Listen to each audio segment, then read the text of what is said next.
اعوذ باللہ من الشیطان الرجیم، بسم اللہ الرحمن الرحیم۔ السلام علیکم عزیز طلبہ، آج ہم لیکچر نمبر 3 میں سورہ انفال کے مضامین، غزوہ بدر کے نتائج اور غزوہ بدر سے حاصل شدہ سبق پڑھیں گے۔ تو آئیے اب ہم اپنے سبق کا آغاز کرتے ہیں۔ سب سے پہلے ہم سورہ انفال کے مضامین کی طرف آتے ہیں۔ آئیے اب ہم یہ دیکھتے ہیں کہ سورہ انفال کے اندر کون سے مضامین بیان ہوئے ہیں۔ مومنوں کی صفات بیان ہوئی ہے، مال غنیمت کے احکام دیے گئے ہیں، غزوہ بدر کے واقعات بیان ہوئے ہیں، غزوہ بدر کے حوالے سے انعامات کا ذکر ہے، جہاد کے بارے میں احکام دیے گئے ہیں، دین اسلام کے بارے میں کفار مکہ کے رویے کا ذکر کیا گیا ہے۔ یہ تھے سورہ انفال کے مضامین۔ اب ہم غزوہ بدر کے نتائج کی طرف بڑھتے ہیں اور یہ دیکھتے ہیں کہ غزوہ بدر سے کیا نتائج اخذ ہوئے۔ غزوہ بدر کے نتائج جو ہے وہ مسلمانوں پر اسلام اور مسلمانوں کی عزت کو چار چاند لگ گئے، اسلام سر بلند ہو گیا، بہت سا مال غنیمت مسلمانوں کے ہاتھ آیا اور قیدیوں نے فدیے سے بھی مال حاصل کیا۔ قیدیوں نے مسلمان بچوں کو لکھنا پڑھنا سکھایا۔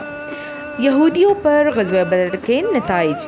یہودیوں کی سازشیں کچھ وقت کے لیے دم توڑ گئی، ان پر مسلمانوں کا رعب چھا گیا۔ اس دوران منافقوں کے سردار عبداللہ بن ابی نے مجبوراً اسلام قبول کیا، اگرچہ اندر سے منافق ہی رہا۔ کفار پر غزوہ بدر کے نتائج۔ کفار کے بڑے بڑے سردار جہنم رسید ہوئے، جس سے کفاروں کا غرور پاش پاش ہو گیا۔ مشرکوں پر مسلمانوں کی داغ بیٹھ گئی کہ مسلمان ان کے لیے اب آسان شکار نہیں رہے۔ قبائل پر غزوہ بدر کے نتائج۔ مدینہ کے ارد گرد بہت سے قبائل اسلام کی طرف متوجہ ہونے لگے اور اسلام کے قریب ہوئے۔ بعض قبائل نے خود اسلام قبول کر لیا یا مسلمانوں کے طرفدار بن گئے۔ اب آئیے ہم غزوہ بدر سے حاصل شدہ سبق کی طرف آتے ہیں اور دیکھتے ہیں کہ غزوہ بدر سے ہمیں کیا سبق ملتا ہے۔ حق اور باطل کے درمیان فیصلہ کرنے والے اسلام کے اس پہلے عظیم الشان معرکے کو 1400 سال سے زائد عرصہ گزر چکا ہے، لیکن اس کی یاد آج بھی مسلمانوں کے ایمان کو جلا بخشتی ہے اور مسلمانوں کو یہ سبق دیتی ہے کہ مصائب و مشکلات، مالی تنگی و بے سر و سامانی اور طاقتور دشمن سے خوفزدہ ہو کر ایمان، عقیدے اور نظریے پر سمجھوتا کرنے کے بجائے باہم متحد ہو کر کفریہ طاقتوں کا ڈٹ کر مقابلہ کرنا چاہیے۔